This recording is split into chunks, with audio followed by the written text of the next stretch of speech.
They were vampiric, essentially, feeding on souls rather than blood. He imagined them walking into towns in the night, harvesting the souls of the people. A quote regarding what Scognamiglio, one of the authors of the Monstrorum, thought of the Meathead, whom he called soul farmers. But a single glance at the monstrosity will reveal just how inaccurate that report is. Such a creature could not simply walk into town quietly and siphon the souls of the inhabitants. It has no eyes to see where it is going. It has no mouth to feed with. It, quite ironically for being called a meathead, does not have a head at all. The large lumbering creature could barely squeeze through an average-sized doorway. Subtlety is not at all in its nature. Its bloatedness serves it well as heavy protection from blunt damage. It also provides a little resistance against piercing damage. Slashing damage is what you need when facing this monster. The lack of a head also means it has immunity to headshots, seeing as there is nothing to shoot. In place of a head, it has a nest of poisonous leeches. It seems to be breeding the leeches within itself. It needs new leeches to replenish those it leaves behind in a trail as it moves about. Their symbiotic relationship extends to the leeches filling in for the meathead's missing senses. The meathead seems to react to the attacks of the leeches rather than visually or auditory stimuli. Furthermore, the leeches seem to grant it some kind of poison sense. The meathead is able to sense and single out poison hunters and give chase with surprising agility. Leeches are not the only thing that is in a direct relationship to the meathead. One other monster is directly related: the butcher. I will briefly explain, but if you wish for something more in depth, I have a separate video just for the butcher. Ariel Denoy, in his pursuit of fame and glory, applied his skill of taxidermy to increasingly worrisome subjects, until he came across the carcass of a meathead. That was to be his greatest act yet. Once he taxidermied the carcass, he found the orifice between its shoulders unsightly, so he placed a pig's head over it. That night, during a lightning storm, I believe the taxidermied meathead was revived when struck by lightning, creating what we refer to today as the butcher. Unlike the butcher, the meathead's roots lie deep in the history of the American Hunters Association itself. The two are inextricably linked. In fact, to understand the meathead's origin, we will have to go back to the origin of the American Hunters Association itself. When the American Hunters Association was founded, much like today, to do their jobs, the hunters required the serum. Without it, the hunters would succumb to the sculptor's influence if they stayed within the grounds for too long. The American Hunters Association bought this serum from Lynch. Knowing the creation process of the serum, I find it difficult to believe she provided such a service for monetary gain alone. But that is a discussion for another time. Back then, the serum was administered to both males and females.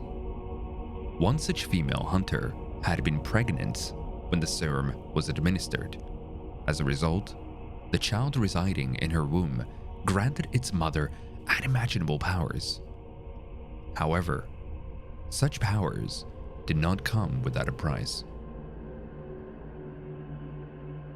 On the day of the birth, the American Hunters Association assigned hunters to overlook as guards. The mother died during childbirth, and 12 more hunters died before the demon baby born of the ritual blood cursing through the mother's veins, was slain.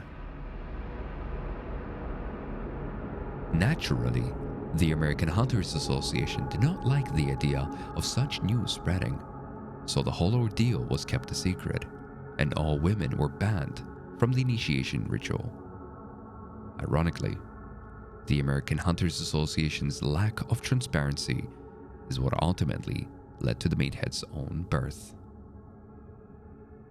Much later, a prolific hunter rose through the ranks of the American Hunters Association. His name was Mr. Kinney. He was extraordinary, even by today's standards. His secret? Mr. Kinney was only one half of a set. The hunter duel was completed by Mrs. Kinney, his wife, a female hunter. And unlike us, the Kinneys were not aware of what that meant. Their secret was revealed to a close friend when, in a near-fatal attempt to flee from a horde of monsters, a pregnant Mrs. Kinney managed to not only survive, but also completely annihilate the enemy in a furious display of a wrathful joy. Witnessing such power, the close friend urged the Kinney duo to come clean and notify the American Hunters Association. The friend's pleading was ignored. Dr. Henry was the one assisting with delivery. Here is his direct quote. Her eyes glowed and her skin steamed. A grin appeared frozen upon her face, though her moans and screams spoke only of pain. Even as the creature clawed its way from her body, disgorging leeches and disemboweling the mother, devouring her flesh, as it did, she laughed. She laughed. Long after her pulse had stopped, she laughed. I shall never forget that sound as long as I live. We should have burned the body. We should have burned the entire building to the ground. Dr. Henry briefly described the emerging monstrosity to be the size of a 6 or 7-year-old child and headless. In place of a head, it had a mass of writhing leeches. Like any sane man, he did not stick around for a second glance. He fled. The American Hunters Association sent a squadron of hunters along with Dr. Henry back to the scene. However, by then it was empty. The monster had disappeared, likely devouring its mother's corpse on its way out. Soon after the incident, multiple meatheads began appearing throughout the grounds, as if someone had used the newborn meathead as a template. Could that someone be the sculptor? In the beginning, I mentioned Scognamiglio was wrong. His wildly superstitious views were spurred on by fear. But perhaps he wasn't wrong about everything. Perhaps he was right to fear them, and perhaps we should too. And what is Lynch's role in all of this? What does she stand to gain from doing business with the American Hunters Association? After all, it is her serum that is ultimately responsible for the creation of the Meathead. Thank you for watching. As always, greatly appreciate the patience. YouTube remains a side hustle of mine, which I cannot afford yet to contribute more of the time I'm already providing. But subscribing to my Ko-fi though, you make it possible for me to afford spending more time towards creating more YouTube content and perhaps even more. And to those that already do, a humble thank you for supporting me. Until next time.